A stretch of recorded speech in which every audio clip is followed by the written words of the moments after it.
वैज्ञानिक के पहले वो मनुष्य है ना बेटा। तो चलिए बेटा शुरुआत करते हैं भारतीय अर्थव्यवस्था की। तो इसमें हम लोग कहाँ तक पहुंच गए थे बेटा, थोड़ा याद दिलाइए। हम लोग पहुंचे थे राष्ट्रीय आय तक, और राष्ट्रीय आय बराबर क्या होता है बेटा, NNP एट एफसी। भूलिएगा नहीं इसको। NNP एट एफसी को NNP एट एमपी में बदला जा सकता है। मेरी ओर देखिए, NNP एट एफसी को NNP एट एमपी में बदला जा सकता है। कैसे?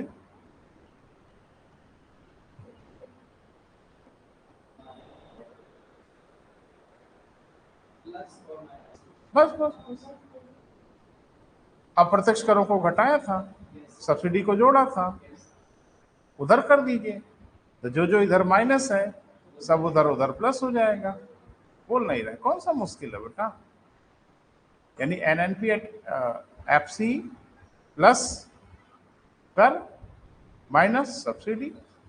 बोल नहीं रहे, ये सब होगा बेटा आपके साथ, सतर्क रहिएगा, ठीक है। अब प्रति व्यक्ति आय बता देंगे।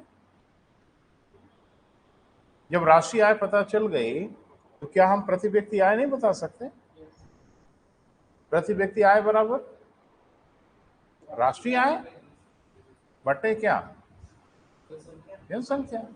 प्रति व्यक्ति आय है, इसीलिए मैंने कहा कि प्रति व्यक्ति आय तो एक एवरेजिंग होती है, वो वास्तविक फिगर थोड़ी होती है।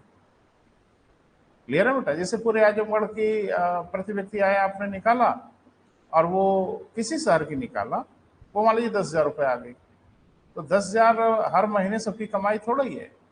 किसी की 10 लाख भी हो सकती है, किसी की 10 रुपया भी नहीं हो सकती है, लेकिन एवरेज तो आ ही गया। एवरेज सिर्फ एक सिम्टम्स देता है, एक्चुअल फिगर वो थोड़ा ही देता है। अडानी रईस होंगे तो पूरे भारत की प्रति व्यक्ति आय बढ़ेगी, तो क्या किसी और की बढ़ रही है ना, एक आदमी की बढ़ रही है। लेकिन हाँ, प्रति व्यक्ति आय बता के एक फीलिंग तो हो ही जाती है कि सब कुछ ठीक ठाक हो रहा है, समृद्धि हो रही है, पूरे देश की हो रही है या एक आदमी की हो रही है, लेकिन हो रही है। और नीचे लिख लो, फिर आगे बढ़ते हैं। प्रति व्यक्ति आय बराबर प्रति व्यक्ति, पहले इसको निपटा लीजिए बेटा। प्रति व्यक्ति आय बराबर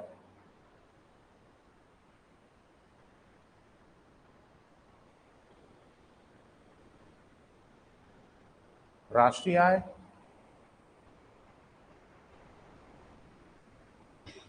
बटे क्या बेटा, जनसंख्या। ब्रैकेट में क्लोज कर लीजिए। थोड़ा रुकिए, क्या इसे हम इस रूप में नहीं लिख सकते?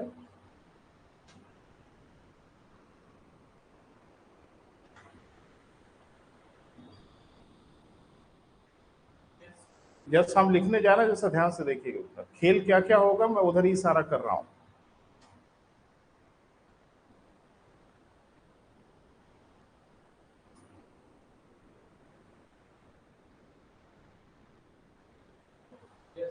हो सकता है। अब ये होगा आपको न्यून में से जनसंख्या से किसे भाग दिया जाए कि राष्ट्रीय आय की, NNP at MP, GDP at FC, NNP at FC. तो सतर्क रहिएगा बेटा, कोई बड़ा मुश्किल नहीं है। लेकिन इसको हम एक और फॉर्मेट में लिख सकते थे, NNP एट एमपी माइनस कर प्लस सब्सिडी। वही बात है ना, इतना तो समझते ही है बेटा। क्लियर है, ये सब समझते रहिएगा। यानी कुल मिला के हम लोग कह सकते हैं क्या बेटा, नहीं राष्ट्रीय आय नहीं निकालना बेटा, प्रति व्यक्ति आय, ये हम लोग निकालना है। अब क्या कहेंगे इसको, हम लोग कह सकते हैं ना बेटा, राष्ट्रीय आय बटे जनसंख्या। अब तय हो गया कि यही क्या है राष्ट्रीय आय। तो देखिए ना, अब तो पढ़े ही हम लोग। क्लियर है, यहां तक तो हो ही गया था ना बेटा। अब आगे बढ़िए और हेडिंग बनाइए निजी आय।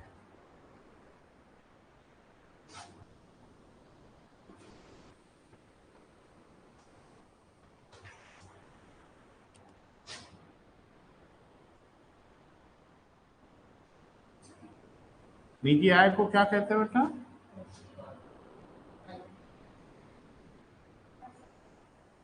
प्राइवेट इनकम, यही ना बेटा?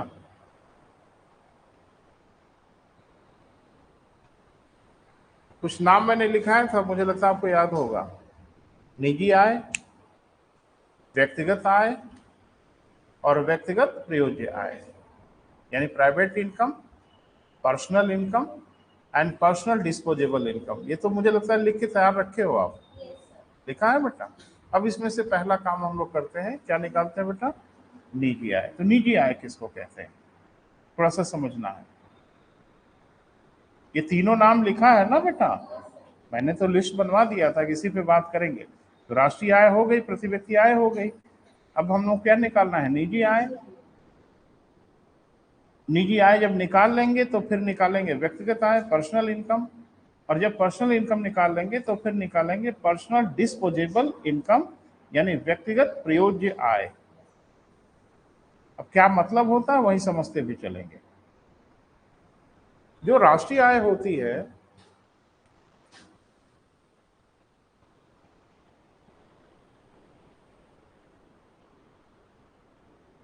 वो बराबर क्या क्या होती है, थोड़ा इस एंगल से भी देखिए।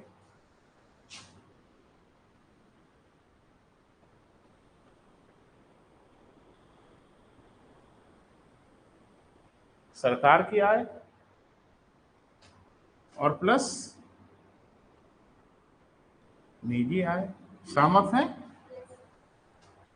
अरे भैया, इन्हीं दोनों का योग ही तो राष्ट्रीय आय होगा। सरकार की जो इनकम है वो और निजी लोगों की जो आय है वो, वही मिला के क्या होगा?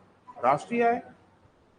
अगर फार्मूले में कन्वर्ट करें, थोड़ा सा देखो बेटा, घबराओ नहीं, बहुत आसान है और मजेदार है, कोई टेंशन वाला इशू नहीं है। अगर इसको हम कह दें जेड,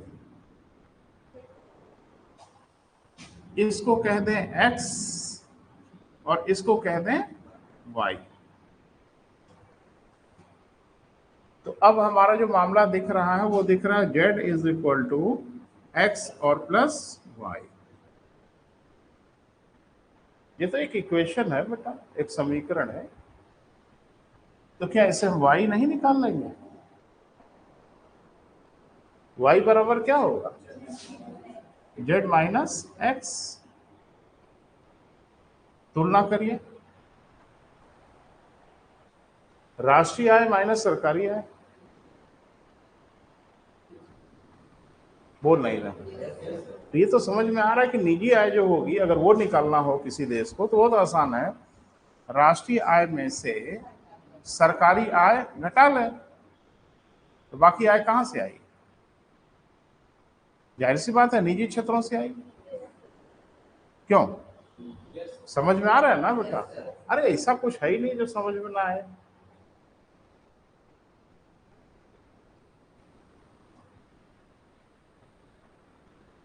तो हम लिख सकते हैं ना बेटा,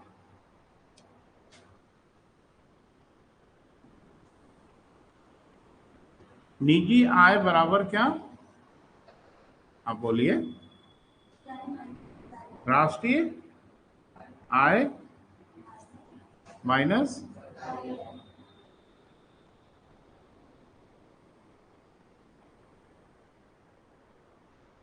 ये ना होगा? नहीं होगा।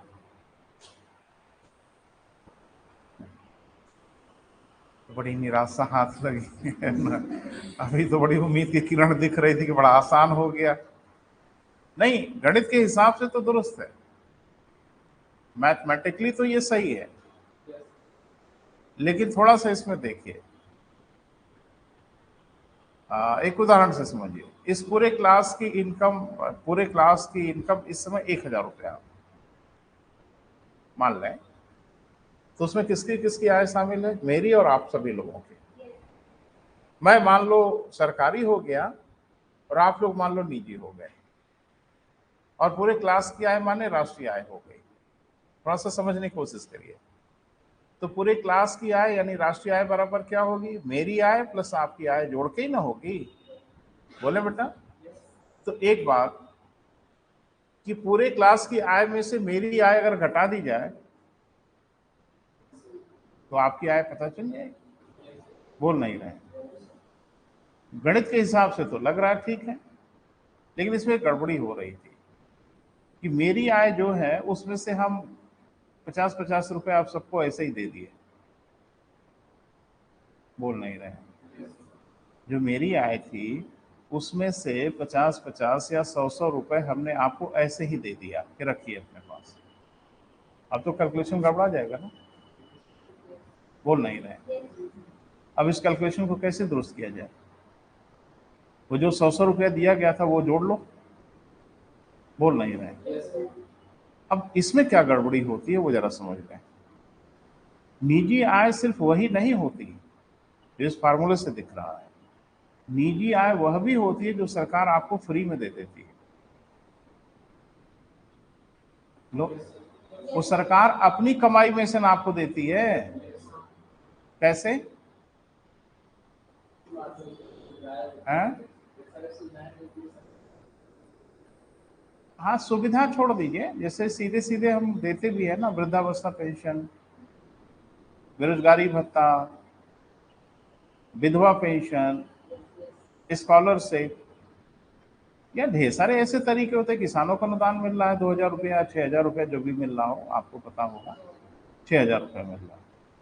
अलग अलग राज्यों में इसकी मात्रा अलग अलग है। तो एक चीज बताइए कि आपके पॉकेट में जितना पैसा होना चाहिए था उससे पैसा बढ़ गया ना? वो पैसा किसका है? वो मेरा है।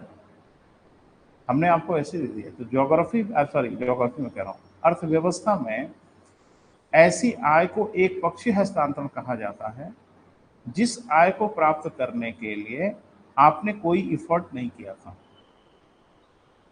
अमूमन इनकम जो जनरेट होती है वो इफर्ट से जनरेट होती है, प्रयास से जनरेट होती है।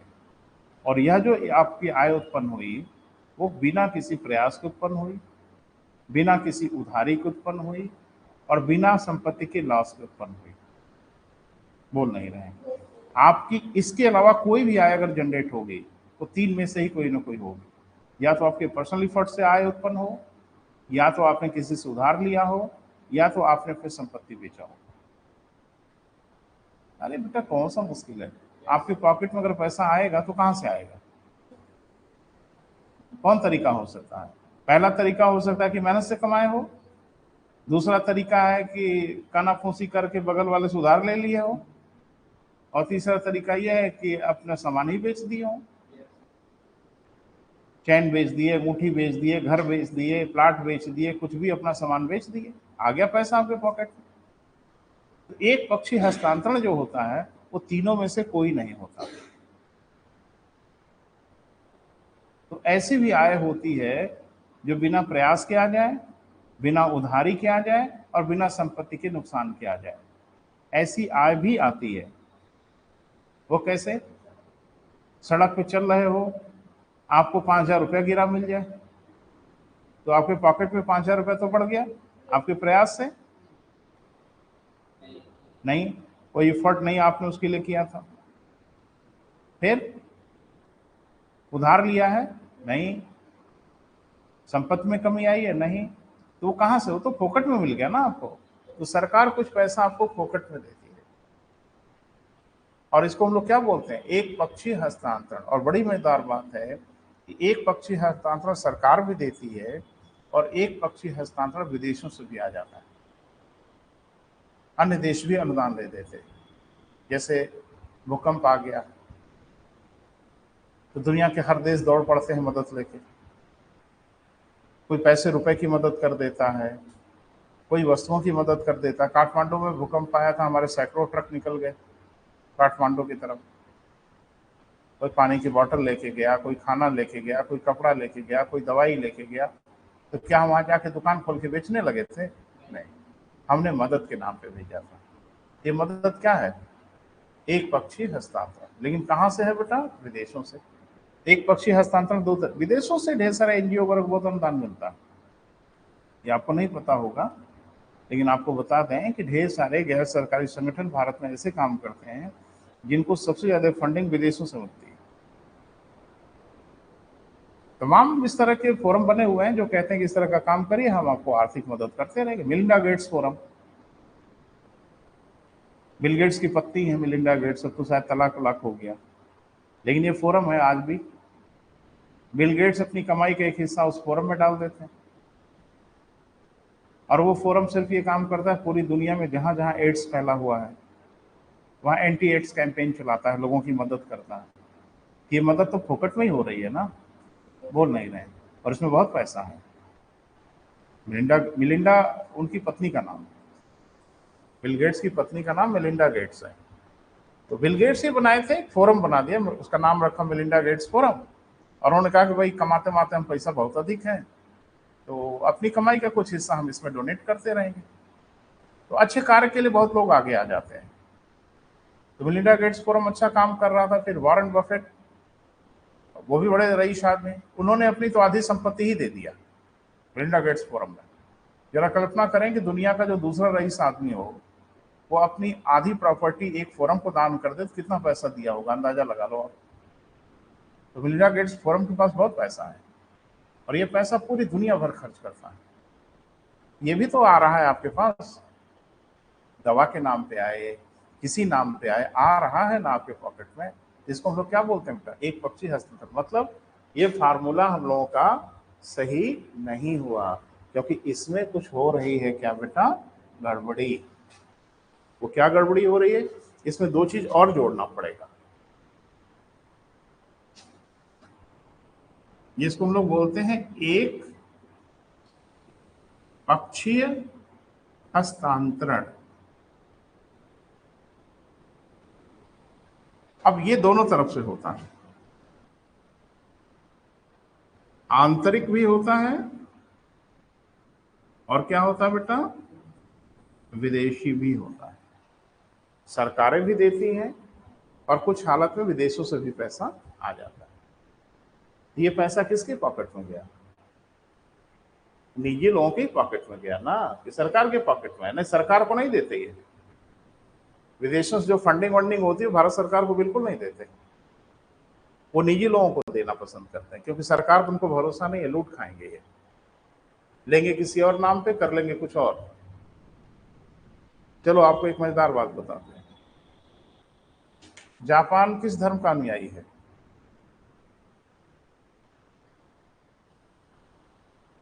अरे कोई धर्म और उनका भी है जापानियों का जी? बौद्ध, बिल्कुल बिल्कुल, वो बौद्ध धर्म के अनुयायी हैं। गौतम बुद्ध वहां तक पहुंच बना लिए थे। पूरा जापान बौद्ध धर्म का अनुयायी है, और बौद्ध धर्म की भूमि भारत है ना बेटा? मुझे लगता है सारनाथ से लेके लुम्बिनी सुम्बनी जो भी है, ये बौद्ध धर्म के माइल स्टोन है। मुझे लगता है सबसे बड़े इनके धार्मिक स्थल है। और दुनिया का कोई भी बौद्ध, कोई भी बौद्ध, उसकी हसरत होती है कि एक बार हम सारनाथ जरूर जाएं, उसकी हसरत होती है कि एक बार हम कुशीनगर जाएं, लुम्बिनी जाएं, जरूर जाएं। जाते ही हैं, क्योंकि वो पैसे रुपए वाले लोग हैं, और वहां जाने के लिए उत्तर प्रदेश भी आना पड़ता है। अरे भैया, ये पूरा परिपथ उत्तर प्रदेश में ही है, बस एक तो गया को छोड़ दीजिए, बौद्ध गया वो बिहार में है ना भैया, बाकी तो सारनाथ हमारे उत्तर प्रदेश में है, कुशीनगर भी हमारे उत्तर प्रदेश में है। तो अब ये जापानीज आते हैं तो वहां भी जाने की कोशिश करते हैं, तो हम लोग उनको बिहार बार घुमा के कहते हैं चले जाइए यहीं से, क्या आ जाएंगे उधर। तो आए हैं भैया, उनके लिए सारनाथ बहुत मायने रखता है बौद्ध धर्म के लिए। वो ऐसे ही मायने रखता है बेटा जैसे हम लोगों के लिए चारों धाम है हिंदू धर्म के लिए। तो उत्तर प्रदेश सरकार, अभी तो थोड़ा सा कुछ राहत हुई है, नहीं तो उत्तर प्रदेश सरकार ने कहा कि क्या करने जाएंगे, कहा कह रहे हम जाएंगे। आए, और यहाँ सड़कों की हालत देख के तरस आ गया उन लोगों को, ये हालत बना रखा है आप सड़कों का। वो तो उस परिपथ वाले रोड से जा रहे थे, पूरा उत्तर प्रदेश घूमते तो उनकी आत्मा और तृप्त हो जाती। तो उन्होंने सड़क देखा, जापानियों ने कहा कि देखो भाई एक बात बताएं, इस सड़क बनवा दो, कम से कम बौद्ध परिपथ वाला, बौद्ध सर्किट वाला जो रास्ता है उसको तो ठीक करा दो। हमारे लोग भारत जाते हैं, बड़ी तकलीफ होती क्योंकि हर जगह हवाई जहाज से ही नहीं जाते, सड़क मार्ग से ही जाना उचित रहता है। बढ़िया गाड़ी रखते हैं जरूर, लेकिन चलना तो सड़क पे ही है ना। कब पहिया वहिया कहाँ अलग हो जाए कोई भरोसा नहीं। तो जापान की सरकार ने कहा कि भाई देखिए, सड़क काहे नहीं उनको ये लगता है कि सड़क इसलिए नहीं बनवा रहे हैं कि उनकी नजर ही नहीं पड़ रही है कि सड़क खराब है। जैसे दुनिया के हर देश में हो ही नहीं सकता सड़क खराब हो तो ज्यादा दिन तक खराब रह पाए, उसको जरूर बनवाया जाता है। फंड है उनके पास सरप्लस। और भारत की परेशानी ये है, यहाँ पैसा ही नहीं है। तो रोज मंत्री जी भी जा रहे हैं उधर ही से, ऐसा थोड़ी कि नजर नहीं पड़ी, परिवहन मंत्री भी गुजर रहे हैं। तो उन्होंने कहा कि बनवाइए, तो भारत ने कहा बनवा रहे हैं, बनवाएंगे। तो जापान को समझ में आ गया कि कुछ फाइनेंशियल क्रंच है। अरे भाई काहे नहीं समझ में आएगा, हमें आपको समझ में आता है, जापान को नहीं समझ में आएगा। तो जापान सरकार ने कहा कि अगर हम पैसा दें तो सड़क बनवा देंगे। इनका अरे अब इससे बढ़िया बात और क्या हो सकती है, आप पैसा दें, सड़क तो वर्ल्ड क्लास की बना देंगे। जापान ने फंड दिया, पूछा कि आप बस बता दीजिए कितना पैसा, बहुत सरप्लस पैसा है जापान के पास। सोच लो, जापान ने सिर्फ इसलिए फंडिंग कर दी कि उनके लोग कभी कभी उस सड़क पे चलते हैं, रेगुलर तो हम लोग चलते हैं। उसने फंडिंग दिया, ले लिया पैसा। फिर जापानी आए, सड़क वैसी की वैसी है। फिर अपने देश जाके कंप्लेन किया, कह रहे सड़क अभी बनी नहीं। फिर जापान की सरकार ने संपर्क किया, भाई क्या दिक्कत है। कहा थोड़ा खर्चा वर्चा ज्यादा था तो कहीं अन्य जगहों पर खर्च हो गया। तो उनसे लिया सड़क बनाने के नाम पे, और यहाँ उस पैसे को बांट दिया सैलरी में, तनख्वाह में। हमारे यहाँ इतने कर्मचारी है ना कि प्रदेश सरकार की सांस फूलती है एक साथ सबको तनख्वाह देने में। तनख्वाह दे दी। जापान ने कहा चलिए कोई बात नहीं, फिर दे रहे हैं, इस बार बनवा दीजिएगा। कहा फिर नहीं बनवाया, लेके पैसा फिर इधर उधर खर्च कर दिया। यहाँ इतने खर्चे हैं कि सड़क वड़क तो लास्ट में चलता है। फिर थक हार गई जापान की सरकार, उसने कहा नालायकों, अब हम खुद बनाएंगे, एक ढेला नहीं देंगे, और ये परिपथ की सड़क हम बनाएंगे। फिर सरकार को थोड़ी शर्म आई, कहा कि नहीं नहीं हम बना देंगे, इस बार दीजिए, पक्का बन जाएगा। खैर बनाया। तो कोई देश या कोई संस्था सरकार को फंड देगी, सरकार की कार्यप्रणाली उसको नहीं पता है कि हम देंगे एंटी एड्स कैंपेन के लिए, और ये चलेगा 5 किलो अनाज में चला जाएगा फोकट वाले।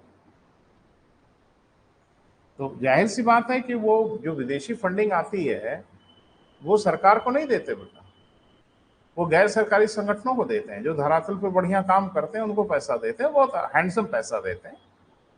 तो वो सब होता रहता है। तो वो क्या होगा बेटा, एक पक्षीय हस्तांतरण हो गया। तो तय हो गया कि राष्ट्रीय आय में से सरकारी आय घटाने से निजी आय नहीं मिलेगी, वरन सरकार उसमें से कुछ पैसा दे देती है लोगों को ना बेटा, और विदेशों से भी कुछ पैसा आ जाता है। ये क्या बनेगा बेटा, निजी आय। लिखें,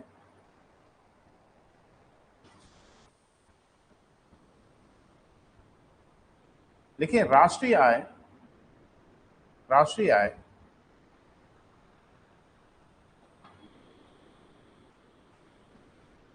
बराबर सरकारी आय प्लस निजी आय। शब्दों में लिखा दे रहे हैं बेटा, है ना बेटा, लिखें। वास्तव में राष्ट्रीय आय, वास्तव में नीचे से लिखो बेटा, वास्तव में राष्ट्रीय आय सरकारी क्षेत्र की आय तथा निजी क्षेत्र की आय का योग ही होता है।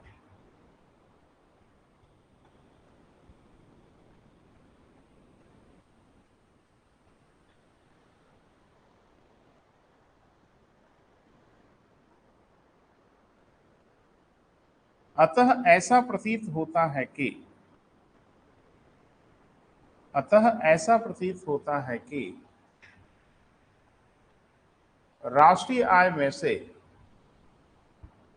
अतः ऐसा प्रतीत होता है कि राष्ट्रीय आय में से सरकारी आय को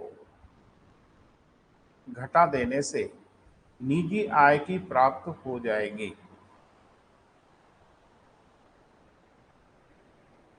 निजी आय की प्राप्ति हो जाएगी।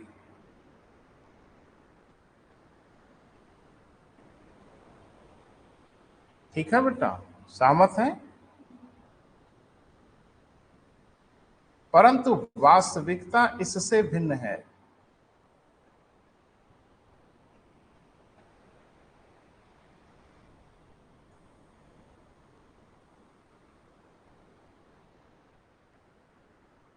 परंतु वास्तविकता इससे भिन्न है, क्योंकि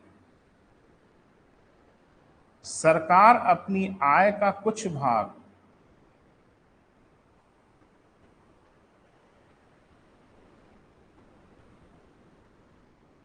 जन सहयोग के नाम पे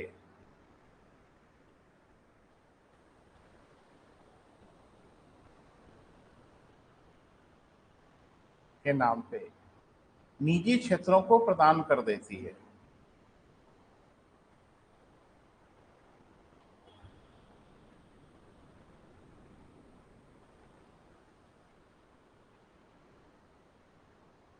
निजी क्षेत्रों को प्रदान कर देती है। समझ में आ रहा है बेटा? हाँ। इसे हम एक पक्षीय हस्तांतरण कहते हैं।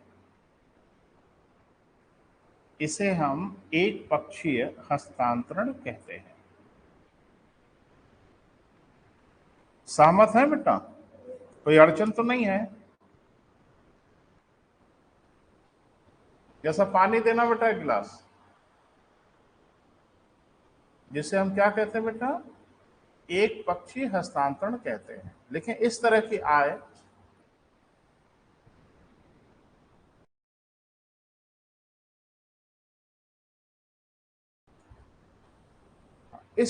आय विदेशों से भी प्राप्त होती है। इस तरह की आय विदेशों से भी प्राप्त होती है।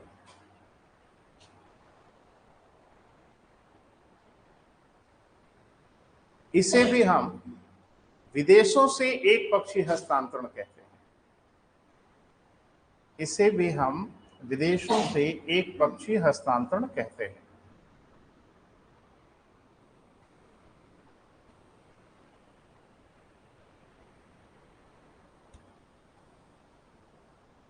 हाँ,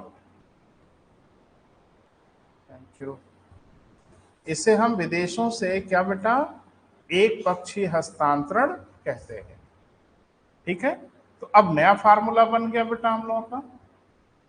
निजी आय बराबर, अब बॉक्स में लिखना पड़ेगा बेटा, निजी आय बराबर यानी private income is equal to,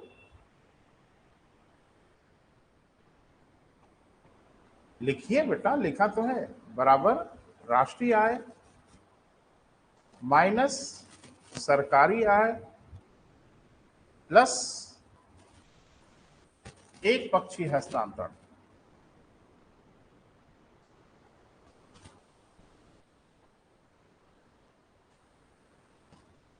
सहमत है बेटा? तो कैलकुलेशन में गड़बड़ हो रहा था ना? अगर हम राष्ट्रीय आय में से सरकारी आय घटा दें खाली, तो निजी आय उतनी ही नहीं होती, बल्कि निजी लोगों को सरकार अपने हिस्से का कुछ पैसा दे देती है। तो वो जो दे देती, इसमें कोई शक नहीं है कि राष्ट्रीय आय बराबर तो होता है सरकारी आय प्लस निजी आय, लेकिन निजी आय बराबर राष्ट्रीय आय माइनस सरकारी आय नहीं होता, क्योंकि सरकार अपने पास का कुछ पैसा निजी लोगों के हाथों में रख देती है। तो जोड़ना पड़ेगा ना बेटा। क्लियर हुआ? अब हेडिंग बनाइए, व्यक्तिगत आय।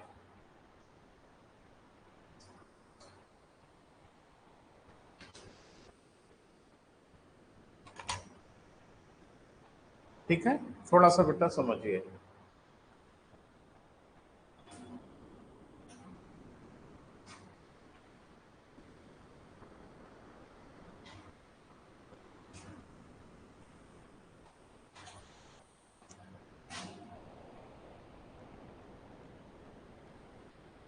जैसे जो राष्ट्रीय आय थी उसको हम लोगों ने दो भागों में बांट लिया था,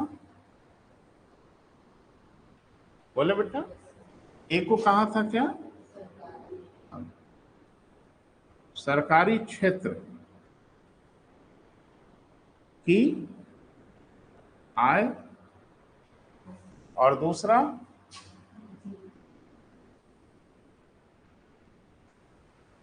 निजी क्षेत्र की आय। यही ना हुआ था बेटा। अब ये निजी क्षेत्र की आय क्या होती है?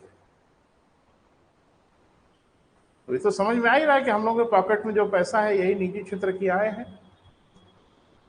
तो अब लेखांकन के दृष्टिकोण से इसे दो भागों में बांट लिया जाता है।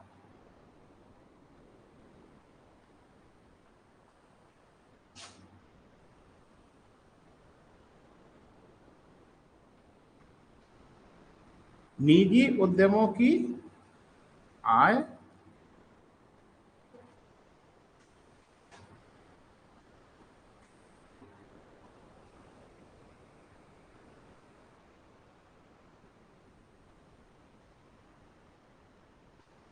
क्लियर है बेटा? तो जिसको हम लोग निजी क्षेत्र की आय कह रहे थे, अभी हम लोगों ने कैलकुलेट करके निकाला, वो वास्तव में दो आय का योग होता है। किसका बेटा? निजी उद्यमों की आय और प्लस डोमेस्टिक रीजन की आय। यानी निजी क्षेत्र की जो आय होती है, घरेलू क्षेत्र जिसको हम लोग बोलते हैं, उनकी जो आय होती है वही मिला के क्या बनती है बेटा? निजी आय। अब देखो बेटा, लेखांकन के दृष्टिकोण से निजी क्षेत्र की आय को भले ही दो भागों में हम लोग बांटते हैं, यानी निजी उद्यमों की आय और प्लस घरेलू क्षेत्र की आय, लेकिन व्यवहार यह होता है कि निजी उद्यमों की आय ही घरेलू क्षेत्र की आय बनती है।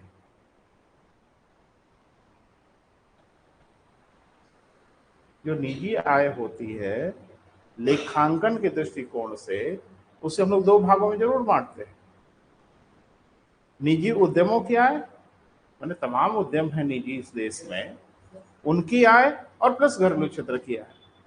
सैद्धांतिक रूप से हम ये भले अलग अलग कर लेते हैं, व्यवहार ये है कि निजी उद्यमों की आय ही तो घरेलू क्षेत्र की आय में बढ़ती है। एक फैक्ट्री में 10,000 लोग काम कर रहे हैं, तो फैक्ट्री की इनकम ही तो घरेलू क्षेत्र की आय बनी, 10,000 लोगों में बढ़ी, हाँ या ना? और घरेलू क्षेत्र की आय को ही हम लोग व्यक्तिगत आय कह देते हैं। बोल नहीं रहे हैं। इसका मतलब है कि जो व्यक्तिगत आय हम लोगों की होती है वो निजी उद्यमों की आय होती है। बोल नहीं रहे हैं। लेकिन निजी उद्यमों की सारी आय घरेलू क्षेत्र में नहीं बढ़ती। जरा इसको महसूस करिए मैं क्या बोल रहा हूं। जो निजी आय होती है वो घरेलू क्षेत्र की आय और निजी उद्यमों की आय का योग होता है। व्यवहार में यह होता है कि निजी उद्यमों की आय ही घरेलू क्षेत्र की आय है, ये लिखने की क्या जरूरत है? यही आय ही निजी आय बन जाती है। बोल नहीं रहे हैं। या घरेलू क्षेत्र की आय ही निजी क्षेत्र की आय बन जाती है। लेकिन व्यवहार में ऐसा नहीं होता, क्योंकि निजी उद्यम अपनी सारी आय को लोगों में नहीं बांटते। पता नहीं आप इससे सहमत हैं कि नहीं? क्यों नहीं बांटते? क्योंकि निजी उद्यमों की आय में से एक हिस्सा सरकार ले लेती है, हाँ या ना? किस रूप में? टैक्स के रूप में। अरे भाई, एक्साइज ड्यूटी, उत्पाद कर, दुनिया भर का कर वो ले लेते हैं, तो अब जाहिर सी बात है वो कर तो इसमें से निकल गया। बोल नहीं रहे। अब वो तो घरेलू क्षेत्र में नहीं गया ना बेटा। मैंने अभी आपसे बताया कि निजी उद्यमों की आय ही घरेलू क्षेत्र की आय बनती है। बोल नहीं रहे। लेकिन क्या इसकी 100% इनकम इधर आती है? नहीं, क्योंकि इनकी कुछ आय में से सरकार ले लेती है और कुछ आय उद्यम अपनी भविष्य की योजना के लिए बचा के रखते हैं, वो नहीं बांटते। बोल नहीं रहे। अवितरित लाभ, यानी लाभ कुछ ऐसा होता है जिसको लोगों में नहीं बांटा जाता। वो फैक्ट्री अपनी मशीनों के लिए, अपनी मेंटेनेंस के लिए या भविष्य की योजना के लिए कुछ बचा के रखती है, उसके बाद जो बचता है वो ना घरेलू क्षेत्र की आय बनती है। इसका मतलब है कि निजी उद्यमों की सारी आय घरेलू क्षेत्र की आय नहीं बनती। तो अब हम अगर घरेलू क्षेत्र की आय या निजी आय अगर व्यक्तिगत आय अगर निकालने, इसी को हम लोग व्यक्तिगत आय कह देते हैं। अगर हम व्यक्तिगत आय निकालना चाहें, बोले, तो क्या ये निजी क्षेत्र की आय होगी ना? तो व्यक्तिगत आय क्या होगी बेटा? उद्यमों की आय, बोले, माइनस क्या होगा? कर। और माइनस अवितरित लाभ, वो जब निकाल लेंगे तो जो बचेगा वही ना बांटेंगे आपसे। हेडिंग बनाइए बेटा, व्यक्तिगत आय। देखो बेटा, घबराओ नहीं, अभी मैं फिर मदद करूंगा आपकी। लिखिए घरेलू क्षेत्र की आय को ही, घरेलू क्षेत्र की आय को ही हम व्यक्तिगत आय कहते हैं।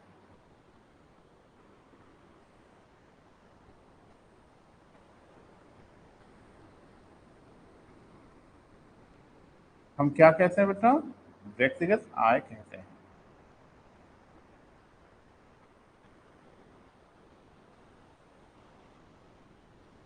ठीक है। लेखांकन के दृष्टिकोण से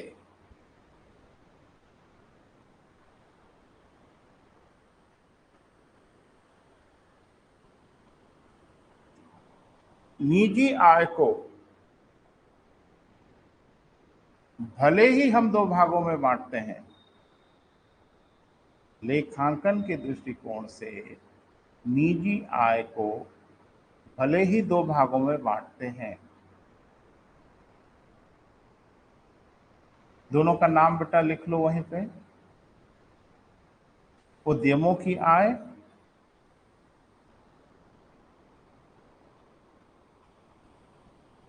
प्लस,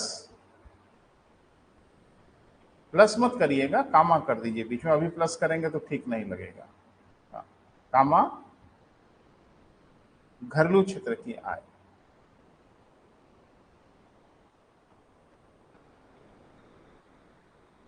परंतु व्यवहार में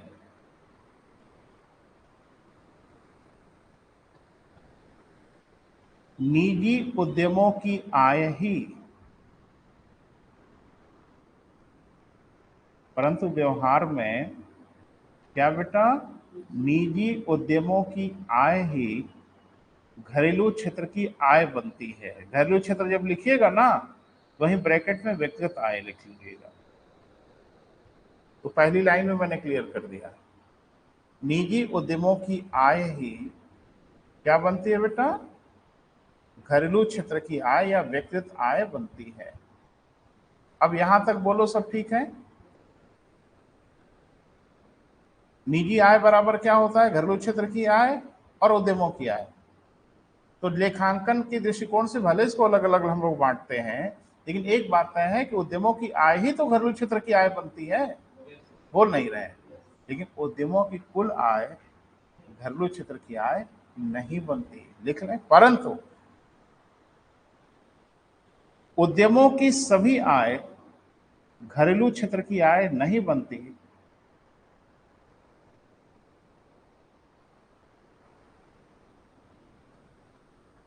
क्योंकि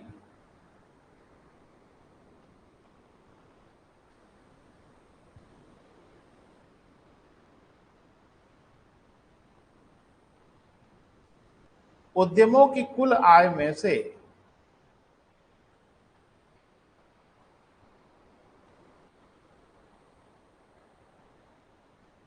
सरकार को कर प्रदान करना पड़ता है।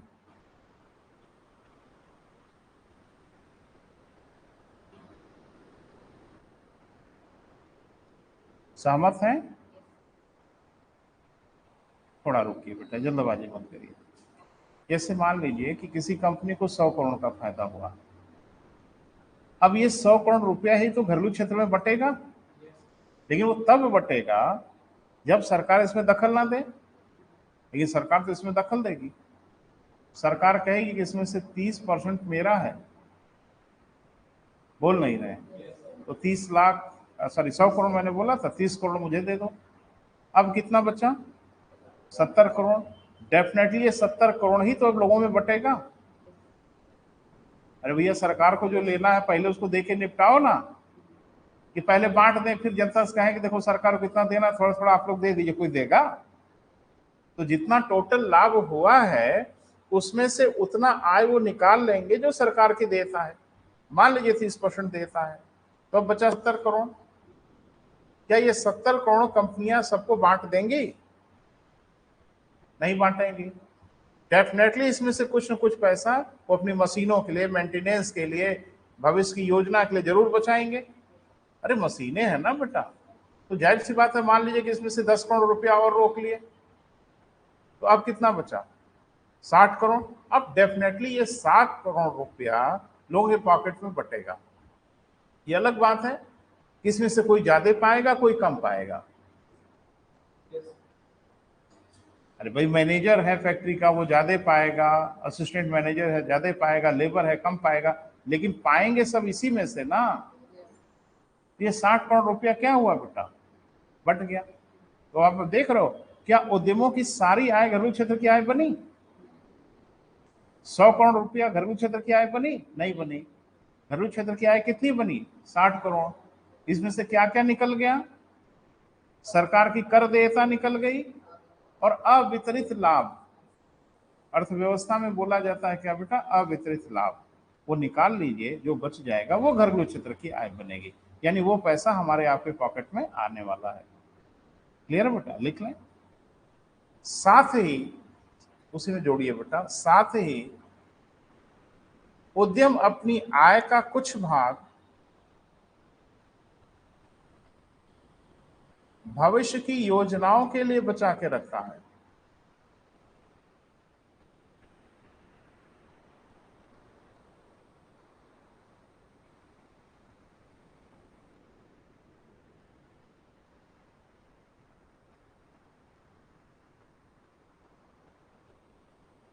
भविष्य की क्या बेटा?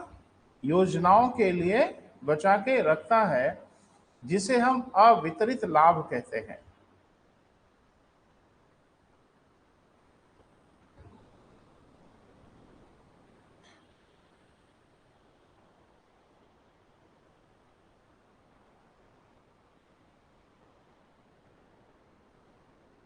बोल नहीं रहे हैं बेटा? क्लियर हुआ? अब हम लोग बता सकते हैं ना व्यक्तिगत आय क्या होगी? कैलकुलेट कर सकते हैं ना बेटा? लिख लें। अब फार्मूला बनाना होगा बेटा, नीचे से लिखिए, व्यक्तिगत आय बराबर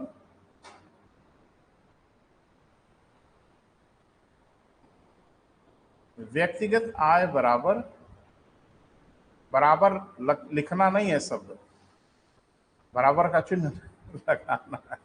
ठीक है, लिखे। व्यक्तिगत आय, व्यक्तिगत आय माने क्या बेटा? Personal income. व्यक्तिगत आय बराबर उद्यमों की आय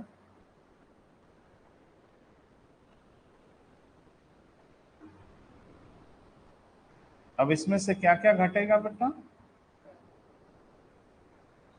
कर, टैक्स जो है वो घट, माइनस कर लीजिए, माइनस कर माइनस अवितरित लाभ।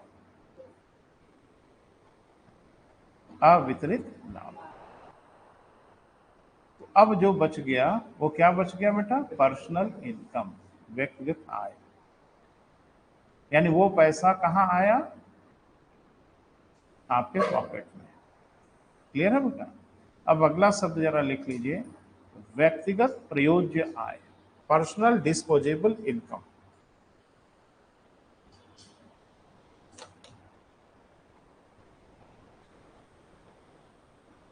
तो पहले परिभाषित कर लिया जाए। व्यक्तिगत प्रयोज्य लिख लेंगे कि बोर्ड पे लिखूं? व्यक्तिगत प्रयोज्य आय, इंग्लिश में पर्सनल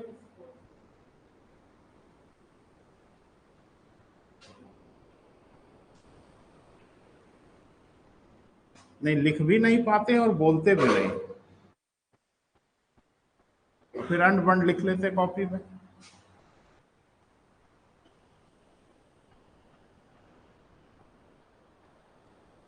व्यक्तिगत प्रयोज्य आय।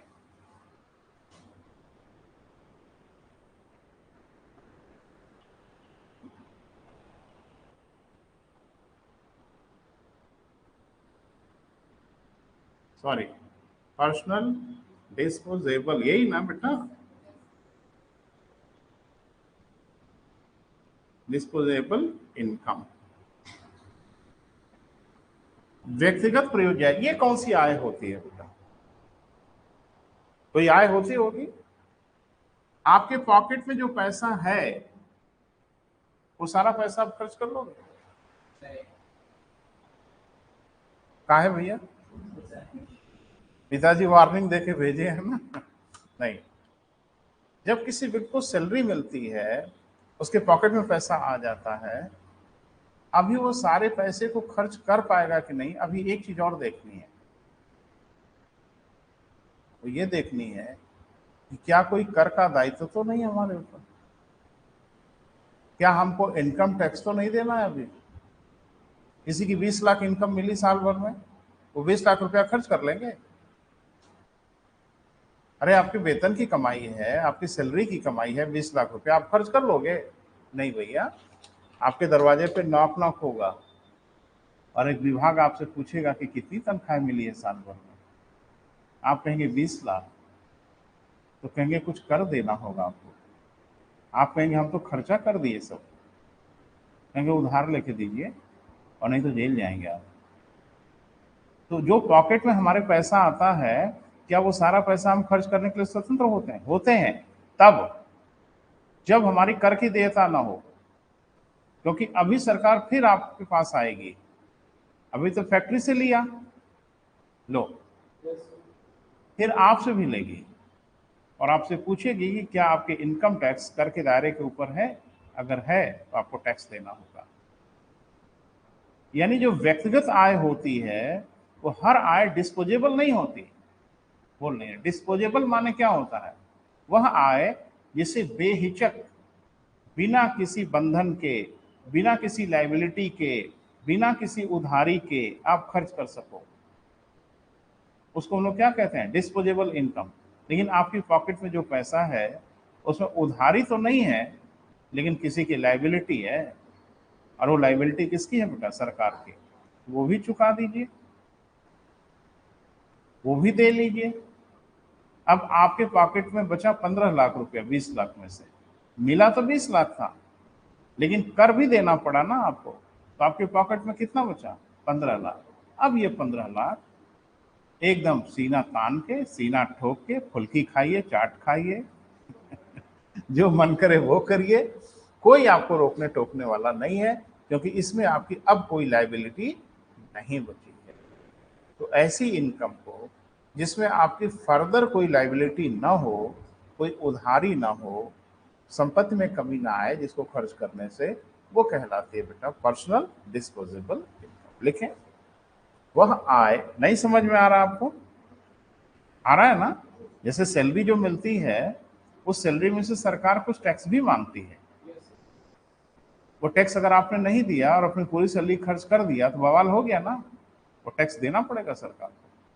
तो भलाई इसी में है कि टैक्स दे लीजिए, जो बच जाए उसको मन मर्जी से खर्च करिए, कोई आपको रोकने टोकने वाला नहीं है। तो बिना रोक टोक के जो आप खर्च कर पाओ, वही आय आपकी पर्सनल डिस्पोजेबल इनकम है। लेकिन हर पर्सनल आय पर्सनल डिस्पोजेबल इनकम नहीं होती, उसमें सरकार की अगर लाइबिलिटी है तो आपको देनी पड़ेगी। लेकिन वह आय, वह आय जिसे हम बिना किसी, वह आय जिसे हम बिना किसी जवाबदेहिता के, माने अकाउंटेबिलिटी के, खर्च कर पाए,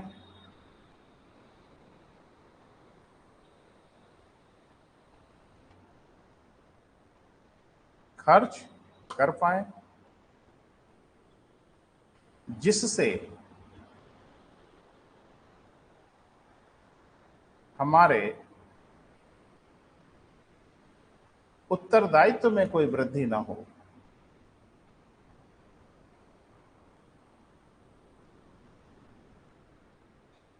समझ पा रहे हो बेटा? जिससे हमारे उत्तरदायित्व में कोई वृद्धि न हो, अर्थात न तो उधारी उत्पन्न हो,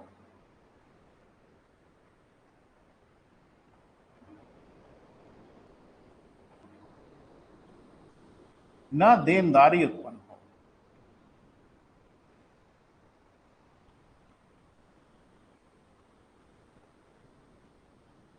न देनदारी उत्पन्न हो। क्लियर हुआ बेटा? इसका मतलब है कि जो व्यक्तिगत आय होती है वो हर व्यक्तिगत आय डिस्पोजेबल नहीं होती, उसमें से सरकार का हिस्सा आप निकाल लो, जो बच जाएगा वो डिस्पोजेबल होगा। क्लियर है बेटा? लिख ले, नीचे से फार्मूला बना लें। व्यक्तिगत प्रयोज्य आय बराबर, अपने से बना के दिखाइए बेटा। व्यक्तिगत प्रयोज्य आय बराबर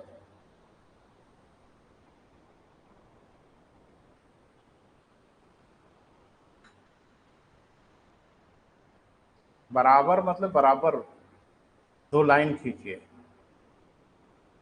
व्यक्तिगत आय और इनकम टैक्स कह लो, सरकारी कर अब क्या बोलोगे, अब सीधी सीधी बात है, इनकम टैक्स, आयकर। हाँ, सरकारी कर भी लिख दोगे कोई गलत नहीं हो जाएगा, लेकिन वो कर तो सबको पता है कौन सा कर देना। अब जरा सरकार का ड्रामा देखो और आपके पैर के नीचे से जमीन खिसक जाएगी। इसको तो बॉक्स में घेर लो बेटा। यानी अगर हमारे पॉकेट में पर्सनल डिस्पोजेबल इनकम बढ़ रही है तो सही मायने में हमारी आय बढ़ रही है। हमारी व्यक्तिगत आय बढ़ रही हो और सरकार के कर अगर बढ़ते चले जा रहे हो तो हमारी पर्सनल डिस्पोजेबल इनकम घट रही है। बोल नहीं रहे बेटा? तो आय हमारी बढ़ रही हो और साथ में पर्सनल डिस्पोजेबल इनकम भी बढ़ रही हो, तब ना हम ज्यादा पैसा खर्च करने में सक्षम हो पाएंगे। और जब हम ज्यादा पैसा खर्च करने में सक्षम होंगे तो अर्थव्यवस्था में हरियाली आती है, अर्थव्यवस्था में ग्रीनिश आता है, क्योंकि पॉकेट में नोट भर भर के निकलेंगे मार्केट में और चारों तरफ मार्केट में हरियाली दिखेगी। अरे आप सामान खरीदोगे, दुकान वाले के घर में हरियाली दिखेगी, तो पूरी अर्थव्यवस्था बूस्ट होती है। यानी पर्सनल डिस्पोजेबल इनकम जब आपकी बढ़ेगी तो अर्थव्यवस्था बेहतर ढंग से आगे की ओर बढ़ती है। क्लियर है? अब सरकार का जरा देख लो, फैक्ट्री से कर ले लिया, जो बचा हमारे पॉकेट में आया, हम हमारे भी कॉलर पकड़ के ले लिया ना। और मान लीजिए आपके पास कुछ पैसा बच गया, अब चलो बाजार में, अब नमकीन खरीदोगे फिर लेंगे, बिस्किट खरीदोगे फिर लेंगे, गाड़ी का टैक्स लिया है ना, कार आपने खरीदा था तो रोड टैक्स इकट्ठे 35, 40, 50 हजार रुपए ले लिया ना, फिर एक्सप्रेस वे पे टोल टैक्स फिर लोगे। तो टैक्स का खेल देख रहे हो ना, कहा जाता है एक बार टैक्स लीजिए, आप बार बार टैक्स क्यों लेते हो? और अगर बार बार ही टैक्स लेते हो तो फिर इनकम टैक्स कहाँ लेते हो? क्योंकि डेफिनेटली हमारी इनकम जो हमारे पॉकेट में है, हम कुछ भी खर्च करेंगे फिर कॉलर पकड़ के लोगे। हम अपनी बाइक की सर्विसिंग कराएंगे फिर वहां जाके सर्विस टैक्स ले लोगे, जीएसटी। किसी रेस्टोरेंट में, ठीक ठाक रेस्टोरेंट में खाना खाने गए फिर वहां जीएसटी ले लोगे, किसी होटल में हम रुके तो फिर जीएसटी ले लोगे, और इकट्ठे इनकम टैक्स ले चुके हो। तो यहां तो घेर घेर के मारते हैं, हर लेवल पे आपसे टैक्स लेते हैं। तो एक ही बार ले लो ना यार, इनकम टैक्स थोड़ा बढ़ा लो, एक बार ले लो, उसके बाद जब हम कमोडिटी खरीदने जाएं उस पर आपको टैक्स ना लें। लेकिन सरकार ऐसा नहीं करती। देख लो ना, आपके सामने मैंने बताया कितनी कितनी बार टैक्स ले लेते हैं हमारी पैसे को। एक बार फैक्ट्री से ले लिया उत्पाद कर के नाम पे, फिर हमारे पॉकेट में आया तो फिर हमसे ले लिए इनकम टैक्स के नाम पे, फिर हम अगर कुछ सामान खरीदने गए तो फिर भी उसमें टैक्स, दवा खरीदने जाएंगे आपको टैक्स देना होगा। कौन सी चीज आपको टैक्स नहीं देना होता? एक बच्चा सोच रहा था, कहा सर पानी पूरी खाते हैं तो नहीं देना पड़ता, फुल्की। हाँ वो अलग बात है, नहीं देते हो आप, लेकिन आखिरकार सरकार तो ढेर सारी जगहों पे घेर घार के, तो कुल मिला के इनकम टैक्स से ही बात नहीं बनती, अरे सॉरी, राष्ट्रीय आय से या प्रति व्यक्ति आय से ही बात नहीं बनती। बात बनेगी तब जब हम पर्सनल डिस्पोजेबल इनकम निकाल लें, तब हमको पता चलेगा कि कोई व्यक्ति वो पैसा कितना अपने पॉकेट में रखा है जिसको खर्च करने का सामर्थ्य रखता है, उसमें कोई लायबिलिटी नहीं आएगी। तो पर्सनल डिस्पोजेबल इनकम अगर बढ़ रही है तो हम कहेंगे कि किसी अर्थव्यवस्था के लिए एक अच्छा लक्षण है। क्लियर है बेटा? तो राष्ट्रीय आय की मुझे लगता है सारी अवधारणाएं मैंने कोशिश की कि आपको मैं समझाऊं, है ना बेटा। और कई चीज बीच में मैंने आपको बताया, कैलकुलेशन में जो भी चीजें रखी गई प्लस माइनस की गई थी उसको थोड़ा उल्टा करके भी सोचिएगा।